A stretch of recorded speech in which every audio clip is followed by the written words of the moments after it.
Friday, everyone. I'm Birchard. I'm an independent Stampin' Up! Demonstrator, and I like to create crafting connections one card at a time. Today's card, I'm going to be using Treasured Kindness. This type of stamp set is two-step. So here's your detailed stamp, and here is the background stamp. It just makes it more 3D, if you will, for lack of a better term. As always, all the supplies I use are in the description box below. Sit back, relax, and let's make a card.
Thank you card.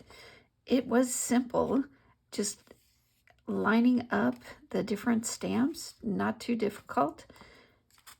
Decorated the envelope, decorated the inside, and it's ready to go. Thank you so much for watching. Don't forget to hit like, share, and subscribe, and we'll see you next week. Bye.